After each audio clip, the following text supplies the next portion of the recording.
Hello दोस्तों, आज की क्लास के अंदर आपका स्वागत है। हमारा चैप्टर पॉलीमर चल रहा था, उसी को हम कंटिन्यू करते हैं। पॉलीमर्स के अंदर मैंने लास्ट टॉपिक के अंदर नेचुरल रबड़ को स्टार्ट किया था, प्राकृतिक रबड़ को स्टार्ट किया था। उसके बारे में थोड़ा सा मैंने बताया था कि प्राकृतिक रबड़ एक रबड़ का पेड़ है जिसका नाम है हैविया ब्रेसिलियंसिस, उससे प्राप्त होता है। उस पेड़ के तने को विशेष आकृति के अंदर काटा जाता है। काटने पर उससे एक दूध जैसा पदार्थ निकलता है जिसको हम लैटेक्स बोलते हैं। उस लैटेक्स को हम पानी से काफ़ी तनु करते हैं। तनु करने के बाद में हम उसके अंदर एसिटिक एसिड मिलाते हैं। एसिटिक एसिड मिलाने के बाद में रबड़ के कणों का स्कंदन हो जाता है और इस प्रकार बना हुआ जो नया रबड़ होता है उसको हम बोलते हैं क्रैप रबड़। ये रबड़ काफ़ी ज़्यादा चिपचिपा होता है जिसका उपयोग हम गोल्फ की गेंद बनाने में, बरसाती कोट बनाने में आदि में किया जाता है। उसी टॉपिक्स को अपने कंटिन्यू आगे करते हैं। नेक्स्ट हम पढ़ते हैं प्राकृतिक रबड़ का रासायनिक संगठन यानी कि केमिकल कंपोजिशन ऑफ नेचुरल रबड़। नेक्स्ट प्राकृतिक रबड़ के अंदर हम बात करते हैं प्राकृतिक रबड़ का रासायनिक संगठन। प्राकृतिक रबड़ जो होता है वो अपना आइसोप्रीन का बहुलक होता है, यानी कि आइसोप्रीन एक एकलक इकाई होती है, उसका बहुलक होता है आइसोप्रीन। अब बात आती है कि आइसोप्रीन होता क्या है। हमने इससे पहले एक 1,3 ब्यूटाडाइन पढ़ा था। 1,3 ब्यूटाडाइन में CH2 double bond CH single bond CH double bond CH2, ये अपना 1,3 ब्यूटाडाइन। इस 1,3 ब्यूटाडाइन में से दूसरे कार्बन में से एक हाइड्रोजन को हम मैथिल ग्रुप के द्वारा रिप्लेस करते हैं, इसको हम बोलते हैं आइसोप्रीन। इसको आइसोप्रीन भी बोला जाता है, इसको हम 2 मैथिल 1,3 ब्यूटाडाइन भी बोलते हैं। 2 मैथिल 1,3 ब्यूटाडाइन भी बोला जाता है। प्राकृतिक रबड़ की जो एकलक इकाई है उसको हम बोलते हैं आइसोप्रीन।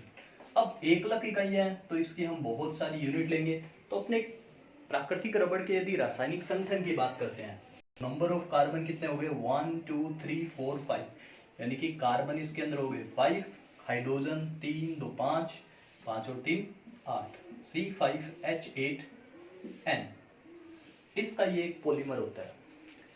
अब आइसोप्रीन की एकलक इकाई को हम क्या करते हैं, कंसंट्रेट यानी कि सांद्र HCl के विलयन के अंदर गर्म किया जाता है। अब गर्म करने पर क्या होगा, डबल बॉन्ड हमारा सिंगल बॉन्ड में, जो पहले वाली जो अपनी थ्योरम थी CH2 single bond C CH3, ये सिंगल बॉन्ड अपना कन्वर्ट हो जाएगा डबल बॉन्ड में CH सिंगल बॉन्ड CH2, इसकी एक कोवलेंसी वेकेंट, इसकी कोवलेंसी वेकेंट, इसके साथ हम यूज करेंगे N। इसको हम बोलते हैं आइसोप्रीन, इसको हम बोलते हैं पॉली, इसके अंदर प्रीफिक्स लगा देंगे, इसको हम बोलेंगे पॉली आइसोप्रीन। ये पॉली आइसोप्रीन हमारा प्राकृतिक रबड़ होता है। लेकिन पॉली आइसोप्रीन जो होता है, पॉली आइसोप्रीन के दो प्रकार के समवायी होते हैं। एक समवायी होता है हमारा समपक्ष समवायी, जिसको हम बोलते हैं समपक्ष समावयवी, जिसको हम बोलते हैं सिस आइसोमर। और एक हमारा होता है विपक्ष समावयवी, विपक्ष समावयवी, जिसको हम बोलते हैं ट्रांस आइसोमर। जो इसका समपक्ष समावयवी होता है उसको तो हम बोलते हैं नेचुरल रबड़, प्राकृतिक रबड़। और इसका जो विपक्ष समावयवी होता है उसका एक नया नाम होता है, उसको हम बोलते हैं गट्टा पर्चा रबड़ बोलते हैं। प्राकृतिक रबड़ का रासायनिक संगठन होता है C5H8N के रूप में, जिसको हम बोलते हैं आइसोप्रीन। आइसोप्रीन की एकलक इकाइयों को सांद्र HCl के अंदर हम इसको गर्म करते हैं। गर्म करने पर हमारा जो नया बहुलक बनता है उसको हम बोलते हैं पॉली आइसोप्रीन। पॉली आइसोप्रीन के दो प्रकार के समावयी होते हैं, समपक्ष समावयी, दूसरा होता है विपक्ष समावयी, सिस आइसोमर, और second one is trans isomer. Cis isomer जो होता है उसे हम बोलते हैं प्राकृतिक रबड़, विपक्ष समावयी जो होता है उसको हम बोलते हैं गट्टा पर्चा रबड़। अब हम दोनों की बात करेंगे कि इसका समपक्ष समावयी कौन सा होता है, विपक्ष समावयी कौन सा होता है। समपक्ष समावयी के अंदर तो क्या होता है कि जब समान समूह एक ही डायरेक्शन के अंदर होते हैं उसे हम बोलते हैं समपक्ष समावयी। यदि समान समूह एक दूसरे की विपरीत डायरेक्शन के अंदर होते हैं उसे हम बोलते हैं विपक्ष समावयी। फॉर एग्जाम्पल, मान लो मेरे दोनों हाथों के अंगूठे ऊपर की तरफ है, यानी कि दोनों के दोनों अंगूठों की डायरेक्शन एक ही दिशा में है, उसे हम बोलेंगे समपक्ष या फिर सिस। यदि दोनों अंगूठों की डायरेक्शन में अपोजिट कर देता हूं, एक की ऊपर की तरफ एक की नीचे की तरफ, उसको हम बोलते हैं विपक्ष यानी कि ट्रांस आइसोमर। अब हम दोनों की स्ट्रक्चर की बात करेंगे, पहले समपक्ष की उसके बाद में विपक्ष की। समपक्ष समावयी जो कहलाता है प्राकृतिक रबड़ और विपक्ष समावयी कहलाता है अपना गट्टा पर्चा रबड़। सबसे पहले बात करते हैं हम पॉलीआइसोप्रीन के समपक्ष समावयी की। पॉलीआइसोप्रीन की हम समपक्ष समावयी को समझने के लिए इसकी 2 यूनिट काम में लेंगे, जिसके अंदर स्टार्ट करता हूं मैं इसके सबसे मध्यवर्ती भाग से कार्बन और कार्बन के बीच में डबल बॉन्ड, यानी कि ये तो हमारा कार्बन और ये कार्बन के बीच में डबल बॉन्ड। अब इस कार्बन के साथ एक तो जुड़ा हुआ है CH2 ग्रुप, एक जुड़ा हुआ अपना CH3 ग्रुप। तो मैंने CH2 ग्रुप की तो डायरेक्शन कर दी ऊपर की तरफ और मैथिल ग्रुप की डायरेक्शन कर दी नीचे की तरफ। इस CH2 की एक संयोजकता वैकेंट। ऐसे ही दूसरे कार्बन की बात करें तो एक तो H जुड़ा हुआ है, एक अपना CH2 जुड़ा हुआ है। तो मैंने H को तो कर दिया नीचे की तरफ और CH2 को कर दिया ऊपर की तरफ। इसकी भी एक संयोजकता वैकेंट। अब यदि इस एकलक इकाई के अंदर देखते हैं तो दोनों CH2 ग्रुप की डायरेक्शन एक ही दिशा में है, तो इसे हम बोलेंगे समपक्ष। लेकिन इसको समझने के लिए मैं इसकी एक और यूनिट काम में लेता हूं, जिसके अंदर कार्बन और कार्बन के बीच में डबल बॉन्ड, यानी कि सेम ऐसे ही दोबारा एक और यूनिट। इस कार्बन के साथ एक CH2 है, एक मैथिल ग्रुप है, तो ऊपर की तरफ तो लगा दिया CH2 ग्रुप और नीचे की तरफ है मैथिल ग्रुप। दूसरे में एक तो हमारा जुड़ा हुआ है H और दूसरा हमारा जुड़ा हुआ है CH2 ग्रुप। इस CH2 ग्रुप की एक कोवैलेंसी वैकेंट है, वो कोवैलेंसी इसके साथ बॉन्डिंग बना लेगी। अब देखो, यदि इस मॉलिक्यूल्स के अंदर हम देखते हैं तो सारे के सारे CH2 ग्रुप है, सारे के सारे CH2 ग्रुप है, उन CH2 ग्रुप की डायरेक्शन एक ही दिशा में है। इसे हम बोलते हैं इसका समपक्ष समावयी। यदि हम इसके विपक्ष समावयी की बात करते हैं, यदि हम इसके विपक्ष समावयी की बात करते हैं, ये तो कहलाएगा समपक्ष समावयी, जिसको हम बोलते हैं प्राकृतिक रबड़। यदि इसके विपक्ष समावयी की बात करते हैं,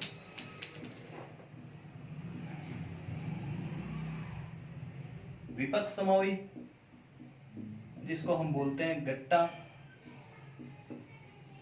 पर्चा रबड़। विपक्ष समावयी के अंदर जो भी हमारे CH2 ग्रुप है उनकी डायरेक्शन एक दूसरे के अपोजिट होगी। तो मैं इसी से स्टार्ट कर रहा हूं दोबारा, C double bond C CH2 एक कोवैलेंसी वैकेंट और यहां पर CH3। पहले CH2 ऊपर की तरफ था, अब मैंने क्या कर दिया CH2 को नीचे की तरफ और H को ऊपर की तरफ। ये तो हमारी एक एकलक इकाई आ गई। ऐसी ही दूसरी लेंगे same, C double bond C के साथ CH2 है तो नीचे की तरफ बॉन्डिंग बनेगी और ऊपर मैथिल ग्रुप। उसके बाद में यदि मैं CH2 को नीचे की तरफ रखता हूं तो वापस समपक्ष हो जाएगा, तो अपोजिट करने के लिए ऊपर CH2, ऊपर की तरफ तो CH2 और नीचे की तरफ H। इसकी एक कोवैलेंसी वैकेंट। थोड़ा सा इसको इजी करने के लिए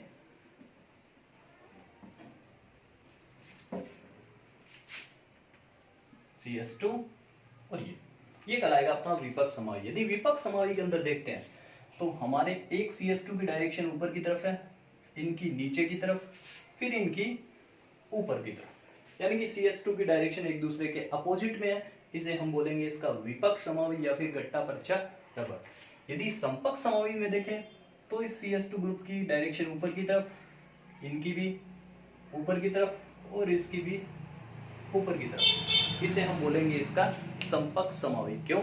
क्योंकि समपक्ष समावयी के अंदर सारे के सारे CH2 ग्रुप एक ही डायरेक्शन में, ये कहलाता है समपक्ष। और विपक्ष समावयी में CH2 ग्रुप की डायरेक्शन एक दूसरे के अपोजिट है, एक ऊपर है, दूसरी नीचे, फिर ऊपर।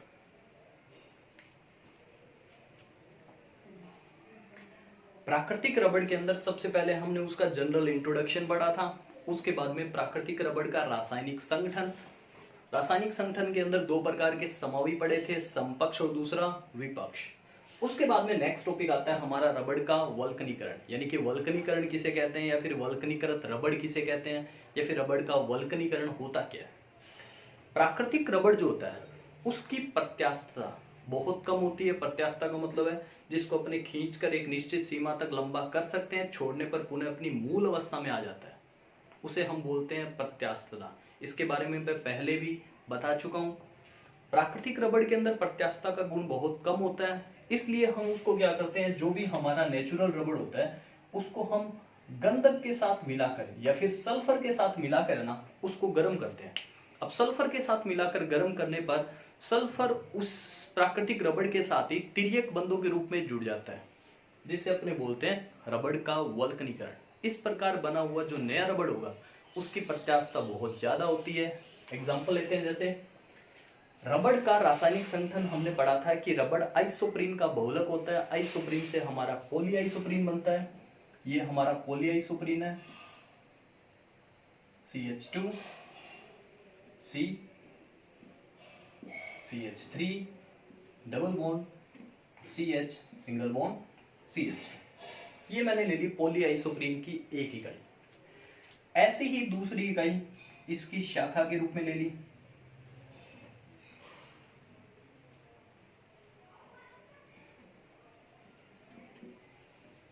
ये हमारा पॉलीआइसोप्रीन।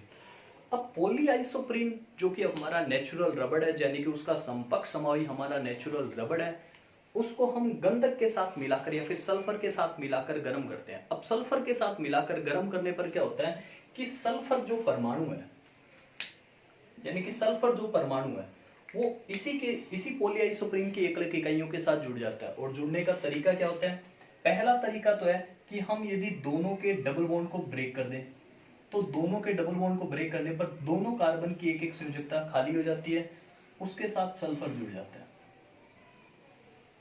यानी कि दोनों कार्बन की एक एक संयोजकता वैकेंट हो जाएगी और उसी के साथ हमारा सल्फर जुड़ जाता है। इसे हम बोलते हैं वल्कनीकृत रबड़, वल्कनीकृत रबड़ बोलते हैं।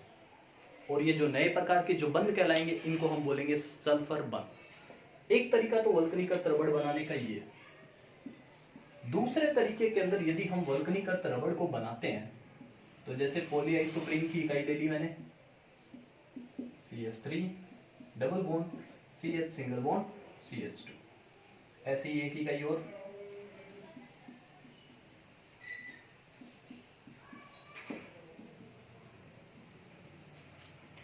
अब सल्फर के जुड़ने की दो प्रकार की पॉसिबिलिटी है। पहली पॉसिबिलिटी तो डबल बॉन्ड को ब्रेक करके दोनों के साथ सल्फर जुड़ जाए।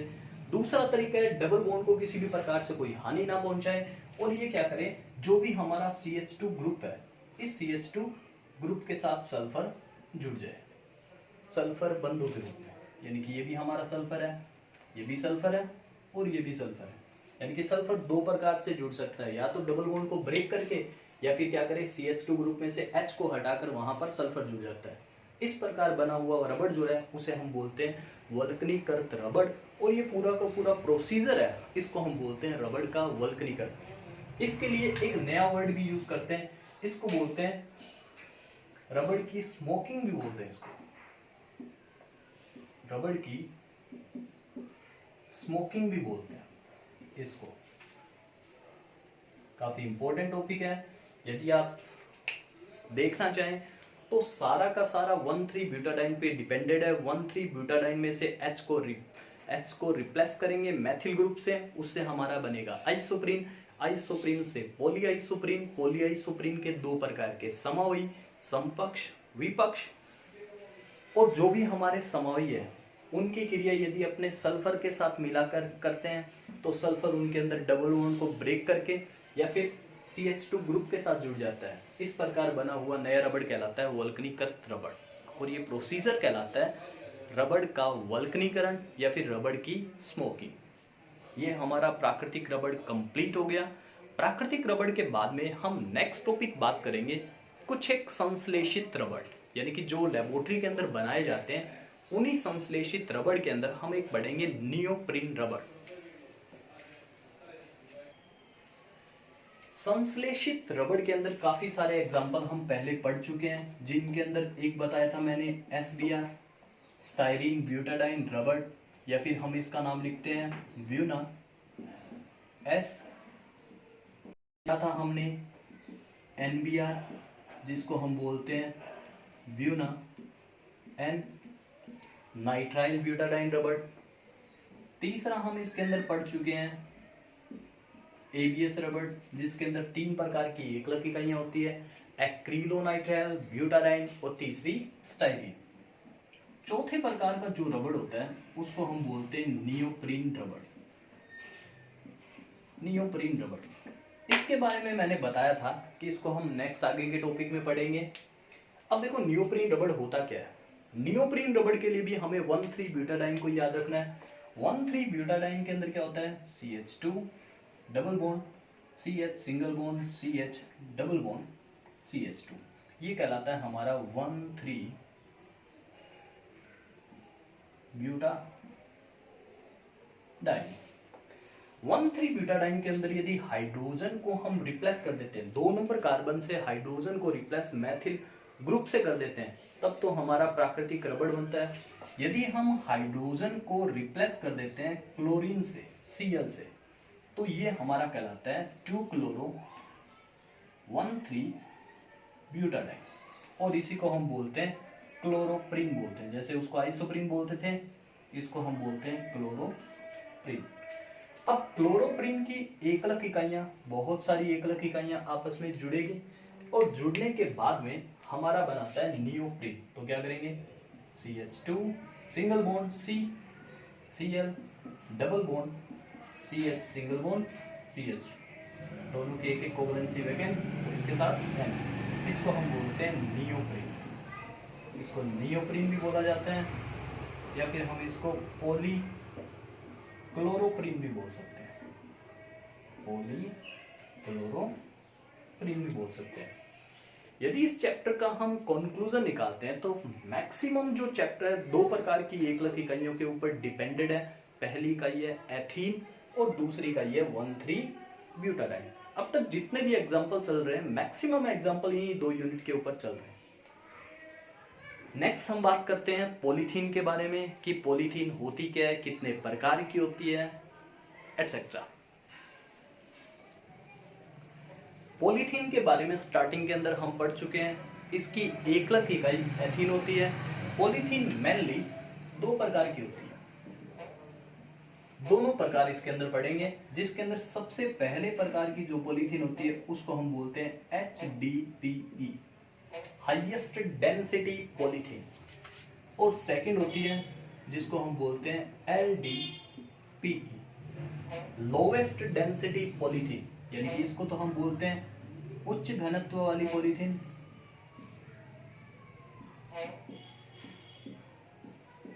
उच्च घनत्व वाली पॉलीथीन, और ये हमारी कहलाती है निम्न घनत्व वाली पॉलीथीन।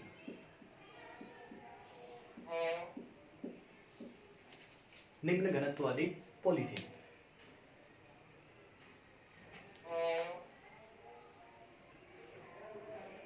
पॉलीथीन 2 प्रकार की, HDP highest density polythene, LDP lowest density polythene. दोनों पॉलीथीन के बारे में पढ़ेंगे। पहले तो दोनों में कॉमन चीज, चाहे हमारी LDP है, इसका निर्माण भी एथीन की एकलक इकाइयों से होता है, चाहे हमारी हाईएस्ट डेंसिटी पॉलीथीन है, इसका निर्माण भी एथीन की एकलक इकाइयों से होता है। इसमें भी एथीन, इसमें भी एथीन। अब देखो दोनों में डिफरेंस क्या होता है। यदि हमारी लोवेस्ट डेंसिटी पॉलीथीन है, इसके अंदर एथीन की बहुत सारी एकलक इकाइयां, यदि पेरोक्साइड या फिर ऑक्सीजन की उपस्थिति के अंदर बहुलकीकरण करती है, तो हमारी जो पॉलीथीन बनती है उसे हम बोलते हैं LDP।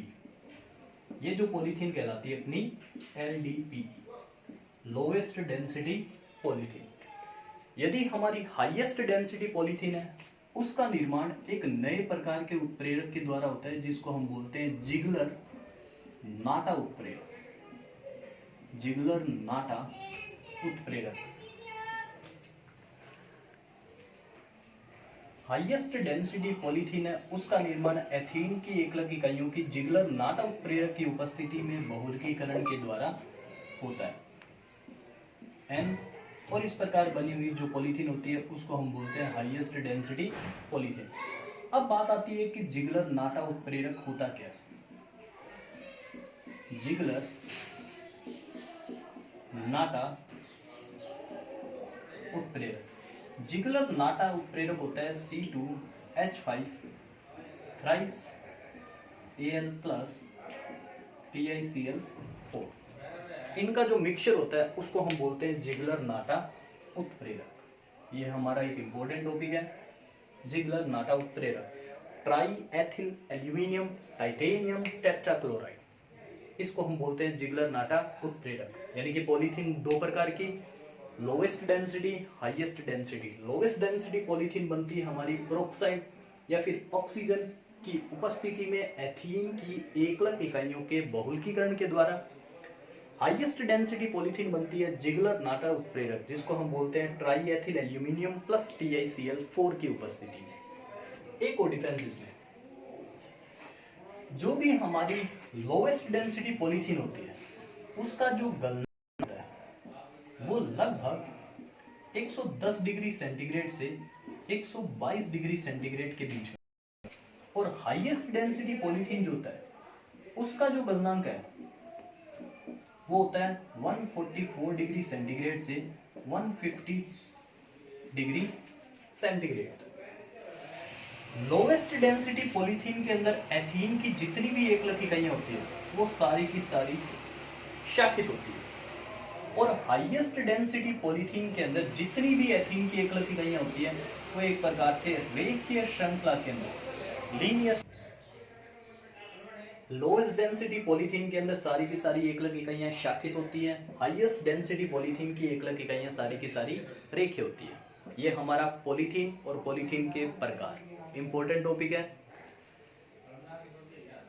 पॉलीथीन के बाद में नेक्स्ट टॉपिक हम स्टडी करेंगे बेकेलाइट के बारे में, जिसको अपनी नेक्स्ट क्लास के अंदर स्टडी करेंगे। आई होप आपको वीडियो अच्छी लग रही होगी। यदि आपको वीडियो अच्छी लगती है तो प्लीज चैनल को लाइक कीजिए, शेयर कीजिए, सब्सक्राइब कीजिए। जय हिंद, जय भारत।